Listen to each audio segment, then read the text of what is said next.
Welcome to Forum. I'm Mina Kim. For The Atlantic's July cover story called Witness, staff writer Elizabeth Bruenig has pulled from her reporting on death row and her experience witnessing 5 recent executions. What she's seen, she says, has not changed her view of the death penalty, but in sometimes unexpected ways has changed her understanding of why she's opposed to it.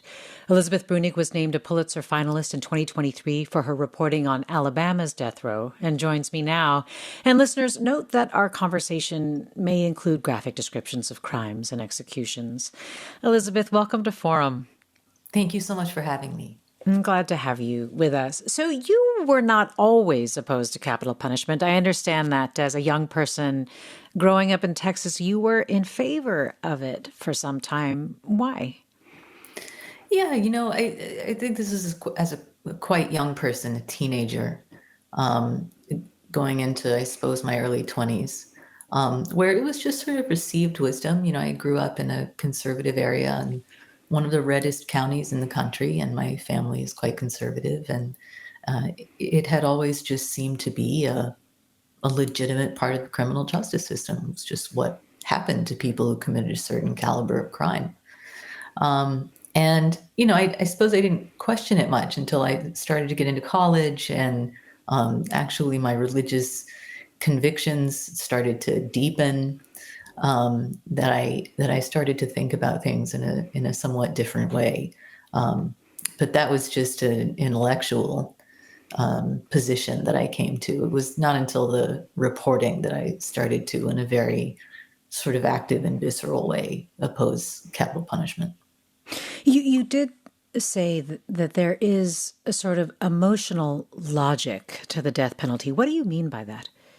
Certain crimes are so horrible, just so unimaginably terrible, that they seem to sort of cry out for, demand the most severe punishment we can come up with, and that is capital punishment.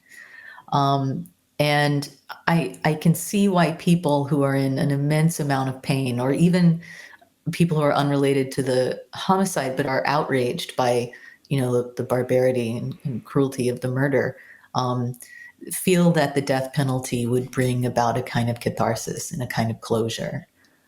So I see the way that people feel about it. Yeah. So you talk about how your instincts around the death penalty started to change. So how did you go from that to wanting to explore execution in particular? Yeah, so in my early writing career, I'd written a little bit about the death penalty, but essentially from an opinion standpoint. I had no firsthand understanding of capital punishment as it manifests in execution. And so I applied to witness one. This was at a time when, I think 2020, the first Trump administration was carrying out a spree of federal executions. I think there were 13 executions in about 6 months, after, I think, a 15-year pause on federal executions. So that was maybe not unexpected, but it was very shocking. And I wanted to cover that news, and I figured the best way to put out good coverage was just to see it for myself. So tell us about Alfred Bourgeois, the crime that he committed, and what you remember about witnessing that execution. Yeah, Alfred Bourgeois was a man from Louisiana who was a truck driver. And he had recently come into custody of his toddler daughter. I think she was 2 or 3. Her name was Jacaren. And he brought her along on his truck routes, and from what I understand, another child as well, along with his wife. And on the naval base at Corpus Christi in Texas, he was convicted of slamming the little girl's head against the inside of the truck cabin until she died. Prosecutors also alleged that he had sexually assaulted her. This was unadjudicated. He was not convicted separately of sexual assault, but that was the prosecutor's contention. Whatever the case on that count, the little girl's conditions had been absolutely terrible. Um, you know, even, her death notwithstanding, she had been in a highly abusive situation. And Bourgeois was convicted of that murder and was wound up on federal death row because the murder had taken place on a naval base, which is federal property. He was an immensely unsympathetic character. Probably everyone struggles the most with child killers. And the manner of homicide in this case was so disturbing that I had a hard time entering into this space where I was like quite emotionally and viscerally opposed to what was happening. But then it happened and I had a totally different reaction. Yeah, you questioned whether or not you might feel some degree of satisfaction witnessing the execution in the sense that recompense had been made. This was in Indiana in 2020, as you note, and it was through lethal injection. What did you learn about lethal injection? Yeah, so, lethal injection is advertised as, being a sort of painful, or excuse me, a painless and peaceful death. People, analogize it to euthanizing pets, which I think we generally think of as a sort of peaceful process. Of course, there are many more rules and regulations around euthanizing pets than carrying out the death penalty. It's much less regulated. But what I saw was totally inconsistent with that. You are being poisoned. That is how lethal injection works. And as the poison was affecting Bourgeois, he was, sort of twisting and jerking and heaving on the gurney. Clearly there was sensation there. And it took a while for him to die. It was not instantaneous. And it certainly did not seem painless or peaceful. You said you had a certain idea of what you might feel afterward. What did you actually feel afterward? I just felt like it was completely unnatural, to watch someone be killed 3 feet away from you is, kind of a shocking and stomach turning event. And, I understood with complete clarity what Bourgeois had done. But that didn't make the whole spectacle of it seem legitimate to me in the end. I puked on the concrete coming out of the death chamber. We're talking about how the death penalty is practiced in the U.S. today with Elizabeth Bruenig, a staff writer for The Atlantic, who has the July cover story called Witness. And listeners, I want to invite you into the conversation. What do you want to better understand about capital punishment in America, how it's carried out in our justice system, and your stance on the death penalty, whether it has changed or evolved, or if you have, direct connections to it in some way or it's affected your life? I want to ask you about another thing you learned about how executions are carried out, and that is that you learned or got some sense of how often executions are botched. Can you tell us about Joe Nathan James Jr., who was executed for murdering his ex-girlfriend, Faith Hall, and how you came to learn about his execution? So, it was the summer of 2022. And I, received a call from a friend who is a doctor and who occasionally, communicates with, works with men on Alabama's death row. And he said there had been a recent execution that, for whatever reason, seemed to have gone wrong. So, according to the coverage of Joe Nathan James' execution, media witnesses waited for over 3 hours to go into the execution chamber, during which time Joe Nathan James' whereabouts were totally unknown. When they were let in, the media witnesses were let into the execution chamber and the curtain was pulled back, Joe Nathan James was already unconscious. I've never seen that happen before. That's not supposed to be the case, because before a prisoner is executed, they have to be given their opportunity for last words and they have to be read their death warrant. And he was, incapable of either thing.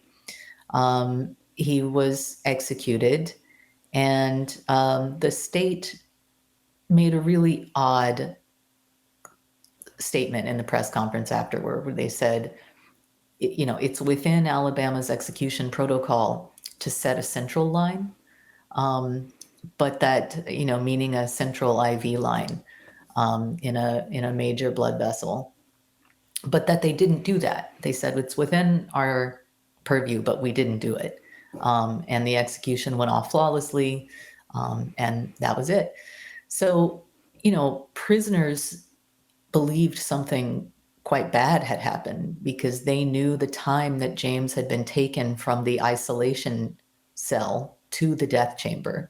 And it was 3 hours after that he was actually executed. So there was this mystery around what happened to James during that 3 hour period. And I figured the only way we were going to know, anything about that was to see his body. And so I helped arrange an autopsy, and I attended it. And that autopsy painted a very different picture of what actually happened. We're coming up on a break, but if you could just give us a very brief description of some of the key differences between the account and what the autopsy showed. Right. James had been punctured multiple times with needles. They had clearly struggled to set a vein. This was in his arms, his hands, his feet. And there were slashes, there were incisions made by a sharp tool, multiple of them into his arm, that appeared to be an attempt to uncover a vein by removing the skin. We're talking about how executions are carried out today and what Elizabeth Bruenig has learned from her years covering death row. Stay with us for more. This is Forum. I'm Mina Kim. Welcome back to Forum. I'm Mina Kim. This hour, we're getting a better sense of how executions are carried out, recent executions, and what it means to commit a person to die in America. Elizabeth Bruenig is a staff writer at The Atlantic. Her July cover story is called Witness. In print and online, it's called Inside America's Death Chambers: What Years of Witnessing Executions Taught Me About Sin, Mercy, and the Possibility of Redemption. Elizabeth is a former opinion columnist, including for The Washington Post, where she focused on politics, religion, and morality. Listeners, what do you want to better understand about the death penalty in America? Has your stance on the death penalty changed or evolved over time? Has it affected your life in direct or personal way? Or what does this discussion bring up for you when it comes to the death penalty? Before the break, we were talking about what Elizabeth discovered about the botched execution of Joe Nathan James, and Paul writes, most of the methods of capital punishment are markedly inhumane. But that was one reason you were drawn to the story of James, Elizabeth. But the other reason was that the victim's family, Faith Hall's family, was opposed to the execution. They didn't want James put to death? That's right. Her brother and her daughters said that it wasn't what Faith would have wanted, that she believed in forgiveness, and that she would have wanted him to live. And the family, was fairly active in trying to lobby the state to stop the execution. They got in touch with a state representative, Wandalyn Givons, who really advocated for them. But the attorney general and the governor were not interested in what the victim's family wanted or how they felt. And the family was quite distressed when he was executed. They were very unhappy about it. And I had never seen that before. It, had sort of never crossed my mind that a victim's family might have their reasons for advocating against it, not just quietly opposing it, but quite seriously advocating against it. And so that attracted me to the story, trying to understand that, and come to find out it's not actually that uncommon. It's not actually that uncommon. What do you mean it's not actually that uncommon? Well, as I worked on the death penalty more and more after James' case, I met other families that had been opposed to the death penalty, families who had lost loved ones to violence. And, in one case, the victim's family, a member of the victim's family and the prisoner who had killed the victim, became very close and friendly. And in that case, also, the victim's family did not end up desiring the execution. This listener Rick writes, I struggle with the death penalty. As a Quaker, I instinctively oppose it, but I can't imagine any other penalty that would have been appropriate for Adolf Hitler. My opposition to it, therefore, isn't based on pure ethical reasoning. Instead, looking at the number of exonerations from DNA evidence and changes in the science used to show guilt, I'm convinced that there's no way that it can be done fairly in our justice system. Where are we as a country, would you say, when it comes to the death penalty? Because I understand that public support for capital punishment is actually at like a 50-year low. Mm-hmm. Yeah, there's been a steady decline in support for capital punishment, and I think we're about half and half, with maybe a slim majority supporting the death penalty, but very slim. And I think that's a sign of the success of a lot of these critiques of the death penalty, the ones that the listener just mentioned, the issue with fairness and innocence. Yeah, the issue with fairness and innocence, which in a lot of ways, you cite cases from the 60s and 70s that you say had a big impact in terms of the way that our country understands the death penalty. Can you talk about some of those cases? Right. I think the signal case is Furman v. Georgia, and the argument from the defendants at that point. Well, I should say, when Furman was heard, the NAACP had already been working for a while on finding cases they could use to litigate against the death penalty. They did this with their legal action fund, and it was fairly successful. Their point was, the completely legitimate one, that the death penalty is applied in unfair ways. That there's so much of it has to do with the whims of prosecutors and juries, and they don't always make decisions that fit within the parameters of fair and equal justice. And there was significant evidence of specifically race playing a large role in who is, convicted of death penalty eligible crimes, and the seeking of death sentences often is based on the defendant's race, and relative, especially to the victim's race. So I think Black killers of white victims have the highest rate of death penalty convictions sought, and I'm pretty sure carried out. Yeah. Yeah. I understand from your reporting that 27 states have abolished the death penalty or have halted executions by executive action, and California, of course, has a moratorium, though there are questions around whether or not that could change. Are you seeing changes, though, in this general decline in support for capital punishment? Are you seeing it potentially move in the other direction? Absolutely. So, one of the big paradoxes of capital punishment right now is that we're in this period of long decline of public support, and also of long diminishment of executions carried out, death warrants sought. Those have been on the drop for a long time. And still, we're nowhere near where we were in the 90s in terms of death penalty, death sentences, and executions. But there is an uptick going on right now. I think we've had 25 executions this year so far, and the year is not yet over. And 24 was the total number of people executed last year. I think Florida is about to break its previous year record as well, in terms of executions. Ron DeSantis has been zealous about pursuing executions.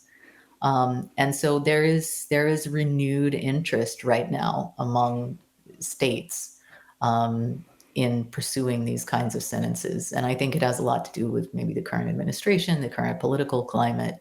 It just seems like there's more of an appetite for it right now than there has been in the last several years. How so with the current administration, the current political moment? Well, President Trump has been, quite vocal in his support for capital punishment and has floated in the past these sort of, fantastical ideas about having executions in stadiums or doing group executions, forms of public executions. And it appears to me that attorney generals in various red states, especially those who maybe have designs on political careers themselves, seem interested in currying favor with the administration by carrying out executions. Trump sort of led by example in 2020 when Bill Barr carried out those 13 executions. And I think the message was heard quite clearly in red states that this was a desirable thing. This was an aspect of the MAGA movement. And I think the decisions that AGs in red states have reflected that. We've got calls coming in as well. Let me go to Lindsay in San Francisco. Hi, Lindsay, you're on. Hi, Mina. Hi, Elizabeth. I had to call in. I've always been fascinated by not execution, certainly, but by the herd mentality, especially in the Deep South around them. Where I grew up it was like if someone was being executed for a crime, it wasn't, let's make sure they didn't do it or anything like that. It was, let's do this. Let's go team. I mean, they truly, they loved it and advertised it and never questioned it. And I had a very gentle heart, and it broke me every time I heard it on the news or saw it on the newspaper. But what I wanted to mention, growing up in Mississippi in the Deep South on the border of Alabama, they, unbeknownst to probably most people, they would air the executions live on the radio. This was in the 1980s. And I would be in my bed. I had on the top 8 at 8. Then I would listen to whatever came on after. And one night, around midnight, it drops and it goes straight to a very formal, morose tone of a person talking. And he begins explaining exactly what's about to happen to this person in the execution chamber. And I'm 6 years old, and I am horrified. Oh. And I'm so paralyzed in my bed, I can't even get up to change it. But this was how it was celebrated down there. I can hear how it affects you, Lindsay, and I really appreciate you calling in to share your own experience and observation of it from Mississippi. So much of your reporting, Elizabeth, is from the South, from Alabama in particular, and where you also found that there were many executions that needed to be called off partway through because they were being botched in not dissimilar ways to the way that you described James's execution as well. I want to read a couple more comments. Mike writes, when I was in my 20s, I was opposed to capital punishment, but in extreme situations where it is objectively known that a person has murdered one or more people with objective and verifiable evidence that's not circumstantial, I am strongly in favor of capital punishment. I wanted to ask you about you witnessing the execution of David Neal Cox. And I want to ask you about this because this is somebody who, he committed a very heinous crime in Mississippi. He murdered his estranged wife, Kim Cox, and sexually assaulted his daughter, Lindsay. And he admitted he did it. He said he wanted to be executed and as you write, testified to his own depravity. You are witnessing the executions of people who are unambiguously guilty of their crimes and also stating that they would do it again if given the opportunity. I don't know if there's more that you want to say about Cox's execution, but I guess the question for me is, why did you volunteer to serve as a witness in Cox's execution? Well, I was very curious about this was the first case I had run into of a death row volunteer.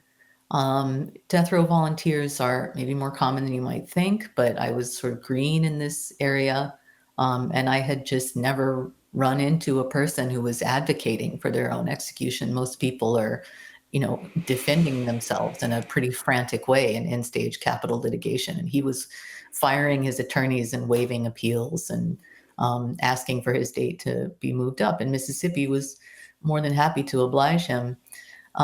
It struck me that there was something probably, it's unlikely that somebody would be, let me put it this way, if someone were that suicidal in any other context, we would presume they were mentally ill.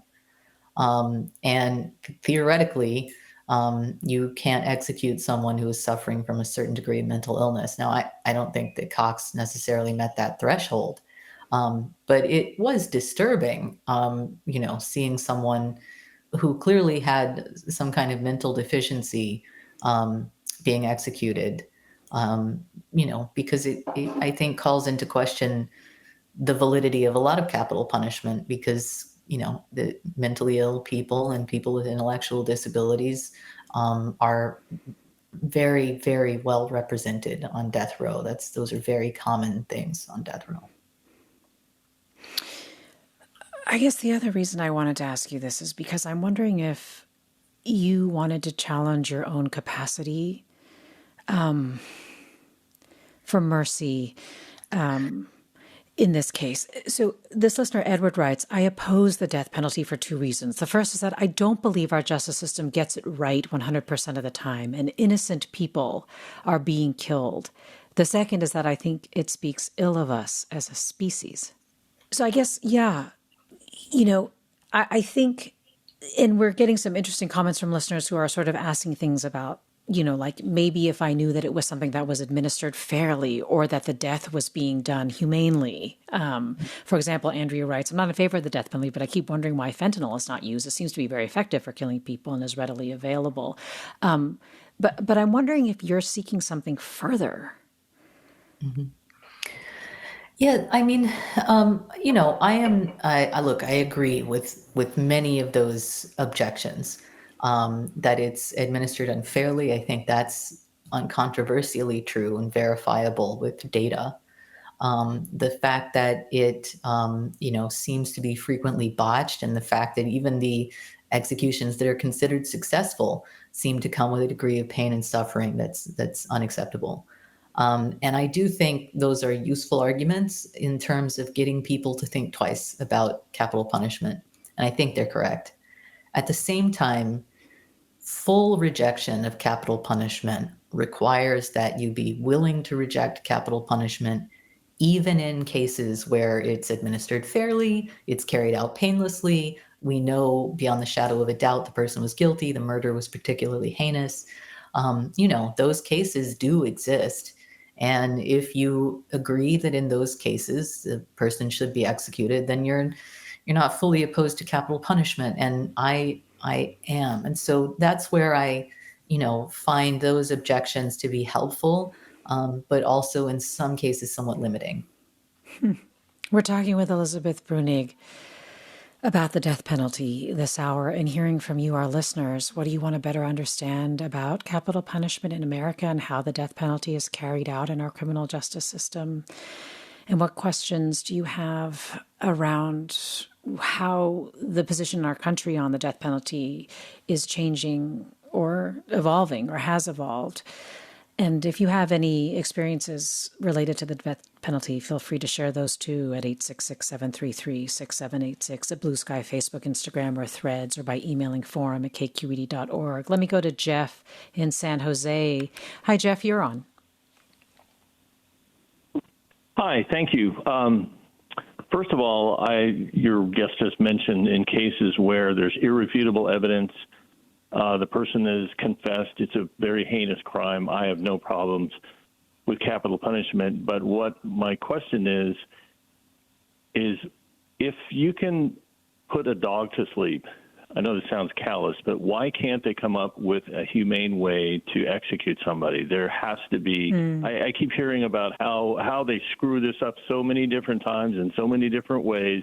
It doesn't seem like brain surgery when we have so much, so many years of examples when you have a pet put down, or a horse, or a large animal. It can be done. Why is it not being done that way? There is some talk about nitrogen hypoxia, right, Elizabeth? And again, we're coming up on a break, but I don't know if you have a quick answer to Jeff, and we can get into it more afterward. There's quite a lot to say on this point. But yes, lately there's been a new execution method pioneered called nitrogen hypoxia. Yeah, we'll get to it after the break with Elizabeth Bruenig. Stay with us. You're listening to Forum. This is Forum. I'm Mina Kim. We're talking with Elizabeth Bruenig, whose Atlantic piece is called Inside America's Death Chambers: What Years of Witnessing Executions Taught Me About Sin, Mercy, and the Possibility of Redemption. Listeners are weighing in. This listener writes on Blue Sky, there are numerous accounts of horrible deaths when it comes to lethal injection. It's anything but painless and peaceful. Noel on Discord writes, I wonder if the push for lethal injection is to make execution more palatable, but it should be as unpleasant as possible for everyone involved, like with the use of firing squads. I am against the death penalty. Just before the break, we were talking about new methods to, try to make execution more palatable, if I borrow Noel's words. But it is with some of the concern that your reporting has brought to light, right, that it's not something that is being carried out in a humane way. That's right. This, the United States, capital punishment has been going on in the United States since before the country was established, in the colonies in New England. It was mostly done by hanging, in almost all cases. At that time, the idea was to make executions sort of as horrible as possible and spectacular as possible because, people felt that was deserved. And our sense of human rights was not as fully developed then as it is now. As time went by and the United States was established as a country and the Eighth Amendment came around against cruel and unusual punishment, this process began of trying to establish humane execution methods, that allowed capital punishment to be carried out without, this excess pain, humiliation, and torture, and so on. And so, hanging was often botched. It was often pretty horrific. People's eyes would pop out, people's heads would be ripped off, or people would struggle to die and die over a long period of time, sort of suffocating slowly. It was very disturbing, and it drew huge crowds. And so, public officials brought executions inside prison walls. At that point, there were new options available for execution. There was gas, poison gas, and there was the electric chair. The electric chair was sort of hailed as this scientific invention that was supposed to carry out these almost instantaneous executions, but come to find out, the electric chair also led to horrific botches, people catching on fire, people vomiting on themselves, people bleeding from the eyes, things like that, horrified witnesses. And the accounts in newspapers were, again, pretty ghastly. And so, the move to poison gas continued. That was popular through the mid-century. Once again, very heinous. You had people banging their heads on the walls inside the execution chambers, being poisoned to death and clearly suffering. And so lethal injection came about after Furman in the 70s. Actually, Ronald Reagan analogized it to putting injured horses down. And that was the idea, this sort of veterinary practice that could be imported into modern execution practices. But the problem is, states have problems getting a hold of the drugs to carry it out. They're not using fentanyl. They're using often pentobarbital or a cocktail of several medications. They therefore end up using expired drugs and drugs that come from sort of illicit compounding pharmacies. So the drugs may not be as effective And they may not work exactly as understood because they are so long expired. Texas has for years and years been using expired chemicals to execute people.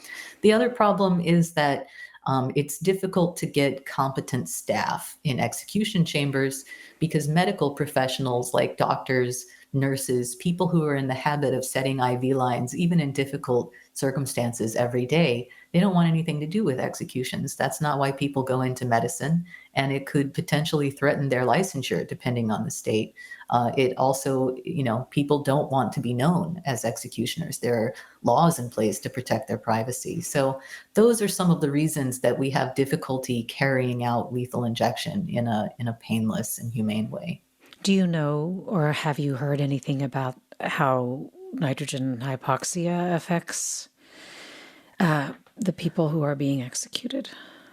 Yes. So nitrogen hypoxia as an execution method was created by a man named Stuart Creek, who is a screenwriter.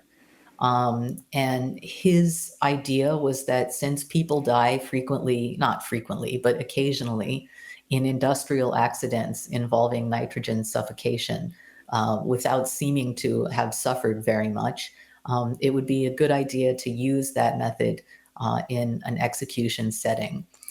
So once again, this was advertised as a painless and peaceful method that was just like going to sleep, because the prisoner was still breathing. They weren't suffocated by having their airways shut off. Theoretically, they wouldn't feel this sense of panic or suffocation. That proved not to be true. Nitrogen hypoxia executions take a while, much longer than expected. And people who have been executed by nitrogen hypoxia have once again struggled, incredibly on the gurney against their bonds. And so I think it has also been discredited as a humane execution method, which is not to say they'll stop using it. Well, Gregory writes, capital punishment is about giving satisfaction to the victim's loved ones. They want retribution, punishment, and suffering at the level that the perpetrator inflicted on the victim. You have personal experience with this, Elizabeth, and you've written about it, about murder entering your life. And I was very sorry to read about your sister-in-law, Heather. And I'm sorry to have to ask you to share what happened to her, though I know you've written about it. But also, more importantly, how your spouse and his family responded to what should happen to her killer. Yeah, so I completely understand why a family would want that. I think it's natural to want retribution and even to want some level of pain and suffering. But what I would contend is that those desires aren't good for you. And part of what made me think this was when my sister-in-law was murdered. She was murdered by a man she'd been romantically involved with. He stabbed her to death shortly before, she was planning to move in with this person she was engaged to. It was horrific. It was, extremely unexpected. It was shattering. But my husband and his father were not interested in capital punishment. That seemed to never occur to them as a possible solution to what they were feeling. They weren't interested in the state pursuing that. And I think my husband and his dad are very rational people. I would say that's their key characteristic, both of them. And I think for each of them, they felt like this doesn't accomplish anything. The killer's going to die anyway. It's guaranteed for all of us. Speeding it up doesn't make the deceased person come back to life or reverse what was done to them. So, there's certainly a level of punishment that's deserved and that's carried out with, for example, a life without parole sentence or basically a lifetime sentence. And I think those options are in many cases preferable for the victims' families. You said it's bad for us. If it's bad for us, what effect has witnessing 5 executions in the last decade, what effect has it had on you personally? Yeah, It's not always pleasant. When you're talking to someone every day who knows of their impending death, especially someone who, like Kenny Smith, had survived a failed execution before, that level of terror and torment is unimaginable. Mm. It's almost difficult to express. And when you're kind of going through it with somebody, it takes a psychological toll. Though obviously I'm not the one suffering the most in these cases. But it takes a toll. I haven't, my children don't know what I do. They know that I write for a magazine, but I haven't told them about what. Yeah. And you begin your piece talking about how you've had dreams or nightmares about being in the execution chamber yourself, that you are, in fact, the person who committed the crime and is about to be killed. And I think part of it, you say, is about your faith dictates around how we're all sinners. We're all capable of sin. Yeah, absolutely. We are indeed, and we do evil to different degrees in our daily lives all the time. My sense is that based on, my understanding of Christian teaching, we're supposed to forgive each other and have mercy, even in cases where it's very difficult. Jesus intervenes to stop an execution in the gospel. It's the execution of the woman caught in adultery. She's going to be stoned to death.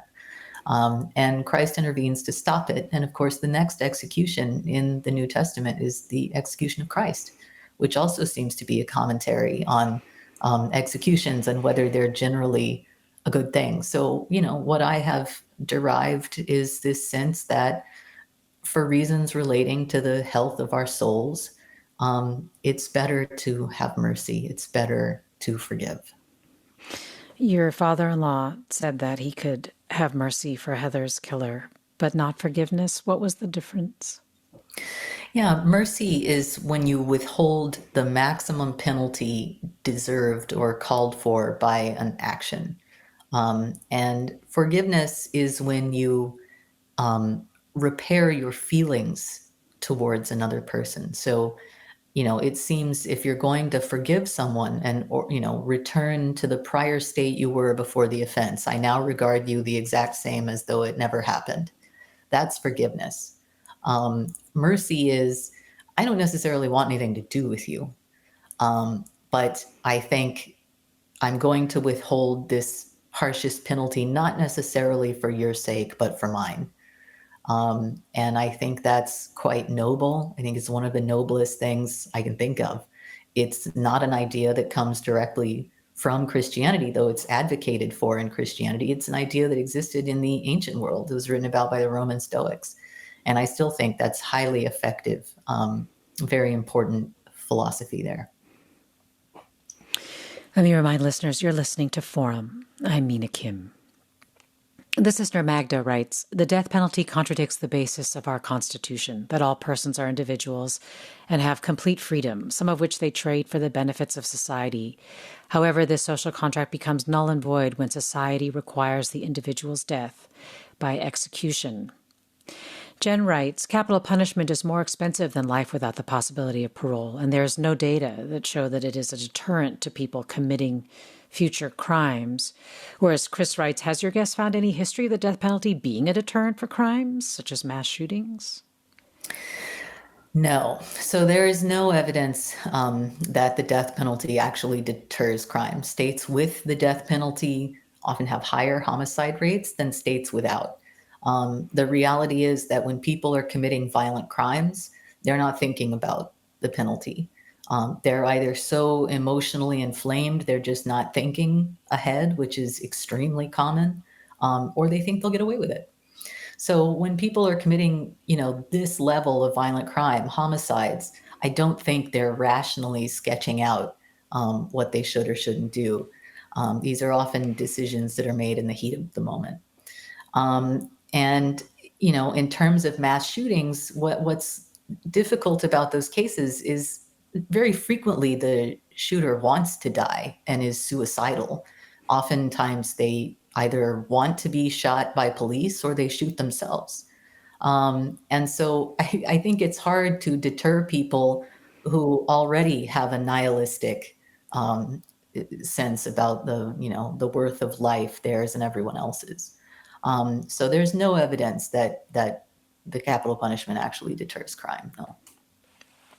You mentioned earlier Kenny Smith. This is a man in Alabama whose execution, his initial one by lethal injection, was actually called off in part because they had difficulty, I think in that case, accessing a vein as well. And so they just could not carry it out. And then ultimately he was put to death by nitrogen hypoxia, like one of the first people after a moratorium to investigate what was going wrong with the executions. Can you talk about him, the crime that he committed, and then what you came to know of him when you met him? Yeah, Kenny was convicted of participating in a murder for hire plot. So there was an Alabama pastor who decided he wanted his wife dead.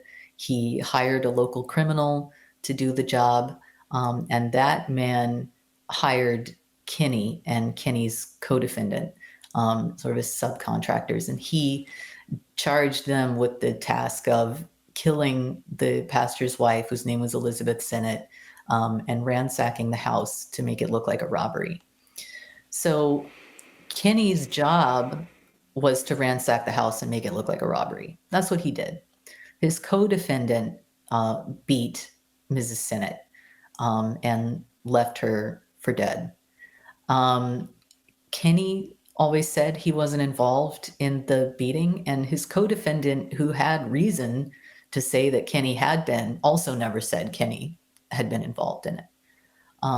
So no evidence actually tied Kenny to the violence, but nevertheless, he was convicted of, I think, capital murder for being present at the time of a homicide, and sentenced to death.